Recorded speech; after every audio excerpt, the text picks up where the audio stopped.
तर ह्या ग्रंथीची आपण थोडक्यात माहिती घेऊया. खूप काय डीपमध्ये न जाता साध्या पद्धतीने आपल्याला समजेल अशा पद्धतीने माहिती घेऊया. आता पहिली जी ग्रंथी आहे ते हायपोथॅलेमस ही नावाची ग्रंथी आहे. आता ही मेंदूतील महत्त्वाचा भाग आहे. आता याचे काम काय आहे तर तापमान नियंत्रित करणे. आता समजा आपल्याला घाम आला, व्यायाम केला तर उष्णता वाढली, व्यायाम केल्यानंतर म्हणजे आतमध्ये उष्णता वाढली, म्हणजे उष्णता वाढली तर मग ते कंट्रोल करायला पाहिजे ना. ते कंट्रोल करण्यासाठी काय केलं तर तुमच्या शरीरात घाम बाहेर टाकला जातो आणि शरीराचं तापमान राखलं जातं. त्यानंतर भूक व तहान याचं नियंत्रण. समजा भूक लागली तर आपण खातच नाही राहत, भूक भागल्यानंतर ठरवले आता थांबायचं आपल्याला, हे आतून कंट्रोल म्हणजे भूक आणि तहान याचं नियंत्रण केलं जातं. त्यानंतर हार्मोनचे नियमन, म्हणजे हार्मोन्स किती प्रमाणात स्त्रवले पाहिजेत, जादा स्त्रवता कामा नये, कमी पण स्त्रवता कामा नये, अशा पद्धतीचं नियंत्रण आहे. त्यानंतर झोप व जागरणाचं, म्हणजे झोप आणि जागरण याच्यावर सुद्धा नियंत्रण ठेवलं जातं की किती झोपायचं किती जागायचं हे सर्वसाधारण आपल्याला ठरवलं जातं ह्या ग्रंथीद्वारे. भावनांचे नियमन, आनंद दुःख वेदना हे नियमन केलं जातं. दुःखच वारंवार करत बसलं तर अतिरिक्त ताण येणार आहे, पण आपण न ऐकता तो दुःख आपण वाढवत राहतो किंवा आनंद हर्षानंद सुद्धा होतो लोकांना. ते सगळ्याचं थोडक्यात जे भावना आहेत, आनंद आहे दुःख आहे काय जे असेल त्याच्यावर शरीराची सगळ्यात महत्त्वाचं पॉईंट काय आहे की शरीर समतोल राखण्याचा प्रयत्न करतो. समतोलता म्हणजे अतिरिक्त पण होता कामा नये, कमी पण होता, ही सिमेट्रिकल शरीराची गती आहे. त्यानंतर मेंदूमधील प्रमुख केंद्रबिंदू आहे हायपोथॅलेमस हा जी ग्रंथी हे प्रमुख केंद्र आहे. आता याचा जो संबंध आहे ते दुसरी ग्रंथी पिट्युटरी नावाची ग्रंथी याचा संबंध आहे. म्हणजे या ग्रंथीचे स्त्राव पिट्युटरी नावाच्या ग्रंथीवर इनडायरेक्ट कंट्रोल असते, म्हणजे डायरेक्ट कंट्रोल असते. आता दोघं मिळून काम करतात, कोण पिट्युटरी नावाची ग्रंथी आणि हायपोथॅलेमस. तर थोडक्यात असं समजा की पिट्युटरी नावाची ग्रंथी हा राजा आहे, राजा राज्यकारभार करत असतो, पण त्याच्या पाठीमागे राणी असते. राणी कुठली आहे? हायपोथॅलेमस. म्हणजे दोघांचं मिळून हे राज्य चालू असतं. लक्षात आलं दोघांचं महत्त्व. आता उत्तेजना देणे आणि थांबवणे. उत्तेजना देणं महत्त्वाचं आहे ना, एखादं काम करायचं म्हणजे उत्तेजित व्हायला पाहिजे ना आपल्याला, तसे आपण काम कसं करणं. आणि खूप उत्तेजित होणं पण अति ओव्हर ॲक्ट सुद्धा चालत नाही आहे. ओव्हर ॲक्ट अतिरिक्त तर ते त्याला शमवणे म्हणजे कंट्रोलिंग करणं असं काम चालू असतं. आता पिट्युटरी नावाची जी ग्रंथी आहे त्याचे हा राजा आहे.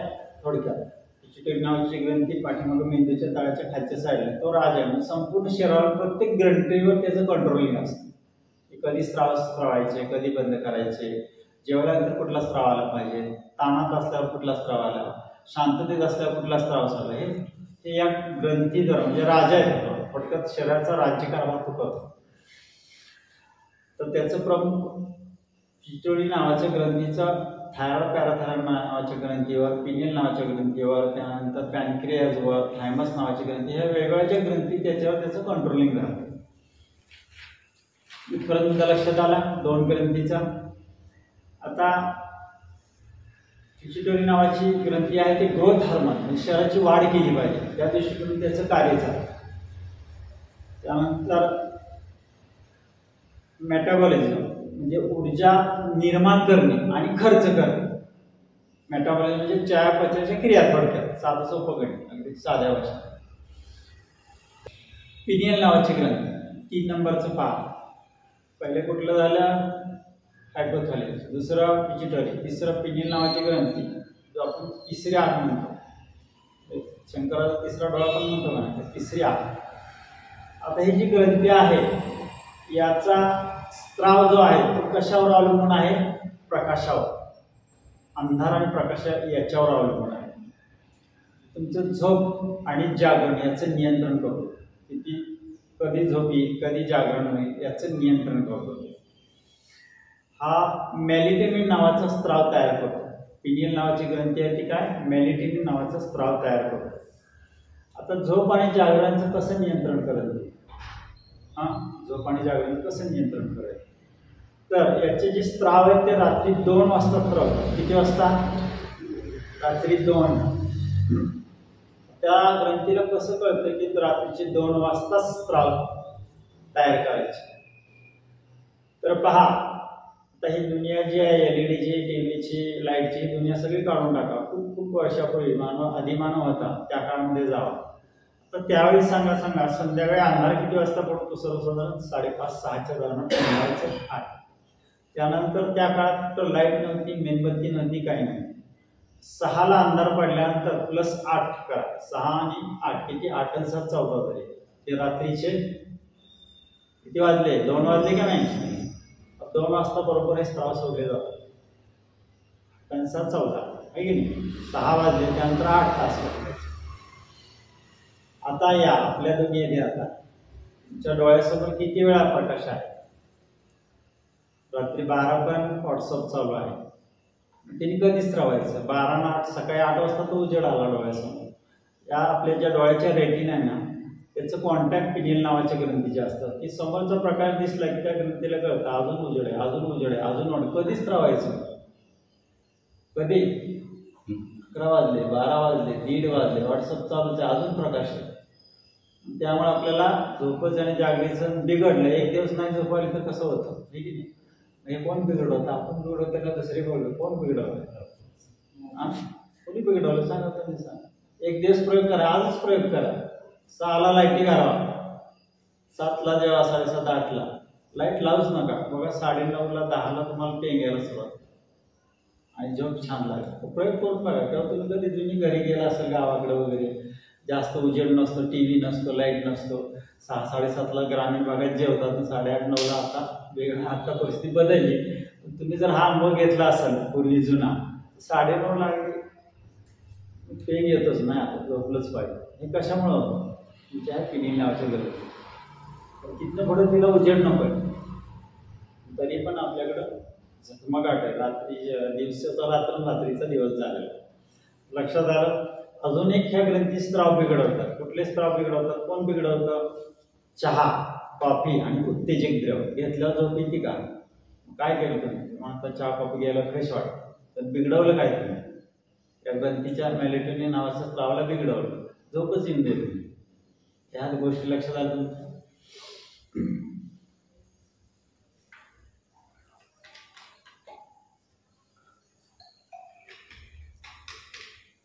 अवघड वाटत नाही ना समजायला? एकदम सोप्या भाषेत. जास्त जेवढं जे मेन ग्रंथीचे कार्य थोडक्यात लक्षात राहिले तर भरपूर झाले. ठीक आहे. त्यानंतर थायरॉइड पॅराथायरॉइड ग्रंथीकडे वेळ. तर थायरॉइड पॅराथायरॉइड ग्रंथीचे स्त्राव बिघडले, T3 T4 सगळ्यांचं पाठ असलं बघा. बिघडले की काय होणार आहे? शरीराची गती वाढते, घाम येतो, वजन कमी होतं किंवा वाढतं. त्यानंतर शरीराची थरथर होते, इम्युनिटी पॉवर कमी होते. त्यानंतर आता हे जे स्त्राव आहेत थायरॉइड आणि पॅराथायरॉइड ग्रंथीचे कार्य, तर थायरॉइड ग्रंथीचा जो स्त्राव आहे तो थायरॉइड तो काय करतो माहिती आहे का? की तुमच्या हाडामध्ये कॅल्शियम साठवून ठेवतो. हे त्याचं काम प्रमाण.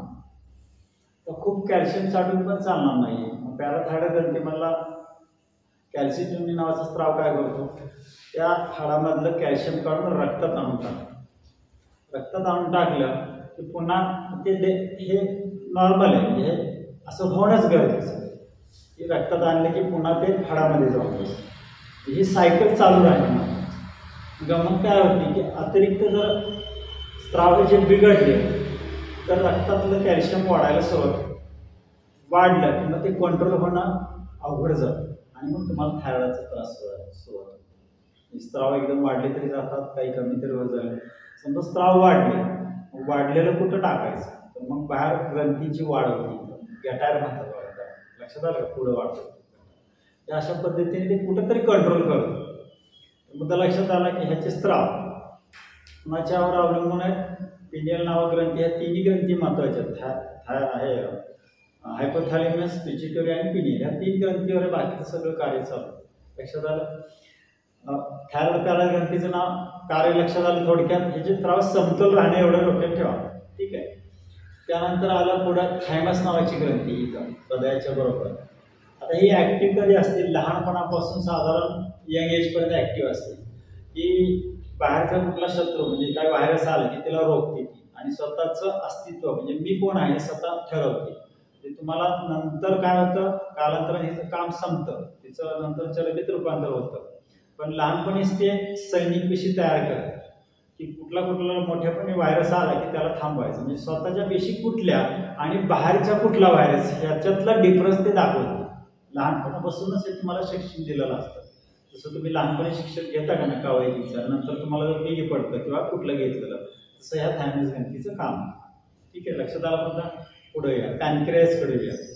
आता पॅनक्रियास साधेपीठनं माहीत आहे सगळ्यांना, त्याचं काम बिघडलं की डायबिटीस होतं, अगदी सर्वसामान्य सगळ्यांना माहिती आहे. मग काय असेल तर ही पॅनक्रियास क्रिया प्रथम काय करते, तुमच्या पचनाची क्रिया पहिलं काम तिचं पचन व्यवस्थित करणं. तुम्ही जेवला की ते स्त्राव सोडून तुमचं पचन करणं हे त्याचं पहिलं काम. दुसरं काम काय, तुमच्या रक्तात वाढलेली जी काही शुगर आहे ती शुगर काय करते, रक्तातली शुगर पेशीमध्ये नेऊन ठेवण्याचं काम आहे. आता पेशीमध्ये शुगर कशाला पाहिजे, ग्लुकोज कशाला पाहिजे, तर पेशींना कार्य करण्यासाठी. कार्य ते केलं पाहिजे ना, मी हालतोय चालतोय बोलताना हे कार्य माझं. कार्य करण्यासाठी इन्शुलन्स काय करते की पेशीमध्ये आत ती ओढून घेते, ओढली तरच तुमची रक्तातली साखर कमी होते, अन्यथा रक्तात पडून राहते. इन्शुलन्सचं काम काय आहे, प्रथम रक्तातली साखर घेऊन पेशींना पुरवणे हे काम. त्याची मात्रा कमी झाली किंवा वाढली तरी आपल्याला त्रास. लक्षात झालं, साधं सोपं आलं इन्शुलन्स पॅनक्रियाचं काम लक्षात आलं. त्यानंतर पुढे आलं किडनीच्या वरच्या साईडला 2 ग्रंथी आहेत, ॲडेनिन नावाच्या ग्रंथी आहेत. ह्या 2 ग्रंथीचं काम कसं असतं, लढा किंवा फाईट अँड फ्लॅट, म्हणजे एक निर्णय तरी घ्या नाही तर गप तरी बसा, या दोन्हीवर ते कंट्रोल करत असतात. आपल्याला बऱ्याच वेळा अशी परिस्थिती येते, काय करावं की न करावं. समजा एखादी भीतीदायक घटना घडली तर एक तर पळा तरी नाही तर त्याशी फाईट तरी करा. हे स्त्राव त्या पद्धतीने सोडले जातात आणि त्या पद्धतीने आपल्या शरीराचं काम केलं जातं. निर्णय हा स्त्राव सगळ्यात महत्वाचा, ॲड्रेनलिन नावाचा स्त्राव सगळ्यात महत्वाचा. लक्षात आला म्हणतात. त्यानंतर प्रोस्टेट आणि ओव्हरीज. आता प्रोस्टेटचं काम काय आहे की प्रजोत्पनाचं काम आहे प्रोस्टेटचं, आणि ओव्हरीजचं प्रजोत्पनाचं, आणि टेस्टिसचं प्रजोत्पनाचं. हे आपल्या सगळ्यांना माहिती आहे. प्रजोत्पादन म्हणजे पुढची पिढी तयार करण्यासाठी हे काम आहे. थोडक्यात लक्षात आलं. आता या ग्रंथींचा आपल्या विचारावर कसा परिणाम होतो, या ग्रंथींचा आपल्या विचारावर कसा परिणाम होतो, तर आपल्या ग्रंथीवर विचारांचा कसा प्रभाव होतो. आता सकारात्मक विचार केला तर आपल्या ग्रंथीमध्ये कुठला स्त्राव, म्हणजे तुम्ही सकारात्मक आहात, आनंदित आहात, उत्साहित आहात, तरतरीत आहात, सगळं काही चांगलं छान चाललेलं आहे, कुठलाही नकारात्मक विचार नाही तुमच्यामध्ये आणि छान परिस्थितीमध्ये आहात, पहिला स्त्राव आहे एंडोफिन्स नावाचा स्त्राव तयार होतो. हा स्त्राव काय करतो, त्याला हॅपी हॉर्मोन असं म्हटलं जातं. काय म्हटलं जातं, हॅपी हॉर्मोन्स. आनंद वेदना कमी करतो. याचं काम काय आहे की तुम्हाला आनंदित, उत्साहित, तरतरीत ठेवतो. तर पहिला काय स्त्राव आहे एंडोफिन्स. दुसरा सेरोटोनिन नावाचा स्त्राव तयार होतो आपल्या शरीरामध्ये, म्हणजे ग्रंथीमध्ये स्त्राव. आता आपण ग्रंथीची माहिती घेतली थोडक्यात. वेगवेगळे स्त्राव ते आपल्या शरीरामध्ये टाकतात. काही आतड्यामध्ये स्त्राव चालू असतात. तर याचं मूड नियंत्रण करतो, शांतता आणि आनंदित प्रस्थापित करतो हा स्त्राव. त्याच्यामध्ये न्यूरोट्रान्समीटर असतात. न्यूरोट्रान्समीटर म्हणजे एक केंद्र असतं, ते केंद्राद्वारे हे स्त्राव सोडले जातात. त्यानंतर डोपामिन नावाचा स्त्राव तयार केला. तुम्ही युट्यूबला टाकलं तरी तुमच्याला हे पाहायला मिळतं. डोपामिन नावाचा स्त्राव तयार होतो. फील गुड एकदम मस्त, उत्साहित, तरतरीत, आनंदित. त्यानंतर यशाची भावना, आपल्याला यश मिळालं तर आपली मनस्थिती कशी असते. त्यानंतर ह्याच्यातही न्यूरोट्रान्समीटर, प्रत्येकाकडे न्यूरोट्रान्समीटर असतात. प्रेरणा, आनंद, उत्साह, तरतरी. त्यानंतर ऑक्सिटोसिन नावाचा स्त्राव तयार होतो दुसरा. ह्याच्यामध्ये काय आहे, प्रेम, मैत्री, सद्भावना, सामाजिक भावना. म्हणजे आपण फॅमिलीमध्ये कसं राहतो, एक भावनेने आई वडील एक मान देतो, त्या पद्धतीने आपल्या मित्राशी कसं वागतो किंवा सामाजिक बंधिलकी कशी आहे, हे चांगले भाव आहे. तर हे तुम्ही जेव्हा या स्थितीमध्ये, हे सगळं सकारात्मक आहे, या सकारात्मक मध्ये हे स्त्राव तयार होतात. कुठला, एंडोफिन्स, सेरोटोनिन, डोपामिन आणि ऑक्सिटोसिन. आता तुम्ही नकारात्मक आहात, दुःखात आहात, विचार नकारात्मक, हे होणार नाही, ते होणार नाही, शक्यच नाही, हे माझ्या जीवनात कशासाठी आलं, ह्याने मला खूप त्रास दिला, असे जे काही नकारात्मक विचार आहेत त्याच्यामध्ये 2 स्त्राव तयार होतात. पहिलं कॉर्टिसोल नावाचा स्त्राव तयार. आता कॉर्टिसोल नावाचा जो स्त्राव आहे हे का लढा किंवा पळा म्हणजे निघून घ्या. समजा आता एखादी घटना घडली तर काय तिथे तयारी तर करा त्याशी, नाही तर निघून तरी जावं. त्यानंतर जर असं वारंवार घडलं तर रक्तदाब, हृदयाची गती वाढते, हृदयाच्या पेशीवर ताण येतो, अटॅकची संपदा, अशा पद्धतीने हा कॉर्टिसॉल तयार होतो. तो आता हा स्त्राव होणं चांगलंच आहे ना, तुम्हाला ते निर्णय घेणं क्षमता त्यासाठी हा स्त्राव आहे, काय वाईट नाहीये, पण तुम्हाला ते समतोल राखण्याचा प्रयत्न करतो. आणि दुसरा स्त्राव अड्रेनलिन, म्हणजे इथं ज्या दोन ग्रंथी आहेत तुमच्या ही किडनी, याच्यावरती सगळं टोपीसारखा छोटा भाग असतो आणि इथं ह्या दोन अड्रेनलिन नावाच्या ग्रंथी असतात. हे सुद्धा सेम टू सेम नकारात्मक विचार असेल तर तुम्हाला त्या नकारात्मक विचारावर विचार केला की ते स्त्राव आलेच आणि ते तुम्हाला कंट्रोल करण्यासाठी पुन्हा सकारात्मक नेण्याचा प्रयत्न करत असतात. तर मुद्दा लक्ष झालं तुमचं आहे, पूर्ण लक्ष झालं टॉपिक. एक साधा टॉपिक लक्षात घेऊया, हे सगळ्याचा अर्थ छोट्यामध्ये घेऊया. तुम्ही न्यूरॉन आहात आणि फलटण शहर जे आहे हे काय तुमचं शरीर आहे. आता तुम्हाला कळलं मनाकडून, तुमच्या मेंदूमध्ये कळलं की आज मी सकारात्मक आहे, आनंदी आहे, उत्साही आहे. तुम्हाला खूप आनंद झाला तर फलटण शहरामध्ये कुठली कुठली सेंटर आहेत न्यूरोट्रान्समीटर, मी कुठं जा, आनंद झाल्यावर काय करा, सगळ्यात पहिले मी काय काम करा. आनंद झाल्यावर काय कराल सांगा, पार्टी कराल का नाही, होय की नाही. दुसरं काय करा, चांगल्या ठिकाणी फिरायला जाल, रामराजे वॉटर पार्क, हे तुमचे काय न्यूरो सेंटर आहे. नंतर मिठाई वाटाल, मिठाईच्या दुकानात जा. त्यानंतर चौथं काय करेल, कोण देवाला जाईल. अजून पाचवं काय करेल, खूप आनंद झाला मग शॉपिंग करेल, आहे का नाही. हे न्यूरो ट्रान्समीटर आहेत सगळे, शॉपिंग. अजून काय कराल सांगा, काय आठवते अजून आनंद झाला, अजून काय करा, अजून काय सांगा. घरामध्ये उत्सव निर्माण करा, एखादी चांगली एक एन्जॉय एखादं गाणं म्हणा, बरोबर आहे का नाही. गाणे म्हणा, डान्स पार्टीला जा, बरोबर आहे का नाही. हे काय फलटण शहरामध्ये वेगवेगळे स्पॉट आहेत, तिथे ते जा आणि उत्सव साजरा करा. तसं शहरामध्ये तुम्ही सकारात्मक विचार केला की ग्रंथी काय करतात तेच स्त्राव, हे न्यूरो ट्रान्समीटर आहेत सगळे तुमचे आणि तुम्हाला ते आनंद झाल्यावर काय होणार आहे, फील गुड, शॉपिंग मस्त करायची आज शॉपिंग. आलं लक्षात, मुद्दा लक्षात आला. फलटण शहरामध्ये आता निगेटिव्ह चार्ज कुठे आहेत पहा. समजा घरात भांडण झालं किंवा शेजारचे जे भांडण झालं, जोरदार झालं, कुठं जाणार तुम्ही, पोलीस स्टेशनला जा आणि मिटवणार. आलं काय न्यूरो कॉर्टिसॉल आलं काय. आता पोलीस स्टेशनला जाऊन भांडण मिटवणं महत्वाचं आहे ना, परत कंट्रोलला. वारंवार भांडणं झाली तर काय ताण येणार नाही. म्हणजे कॉर्टिसॉलचा म्हणजे तुम्हाला वारंवार तिकडे जावं नाही, याचा अर्थ कॉर्टिसॉलला अधिक काम करायला आणि तुम्ही टेन्शनमध्ये येणार आणि सगळे स्त्राव बिघडणार. इथं काय होणार आहे, इकडचे स्त्राव बंद आणि इकडे जा. समजा तुम्ही आजारी पडला, दुसरं न्यूरो सेंटर बघा, कुठं जाणार, हॉस्पिटलमध्ये. एकदा झाला, दोनदा झाला, बरोबर होणार, पण वारंवार आजारी पडत झाले का तुम्हाला. मग तसेच हे अड्रेनलिन नावाचे स्त्राव आहे. म्हणजे दोन सेंटर कुठले आले फलटणमधले, पहिलं सेंटर काय आलं, पोलीस स्टेशन, आणि दुसरं कुठलं आलं, हॉस्पिटल. मग इकडं जाणं आवडेल का तुम्हाला, नाही ना, नाही की नाही. मग कुठं जायला आवडेल, मग काय करायला पाहिजे, इकडं जायला आवडेल तर केलं काय पाहिजे, साधं सोपं गणित काय, सकारात्मक विचार केले पाहिजे. मग ग्रंथीचं स्त्राव कोण बिघडवतं, आता लक्षात आलं तुमच्या, कोण बिघडवणार आहे, आपले विचार. बरोबर आलं का, साधं सोपं गणित.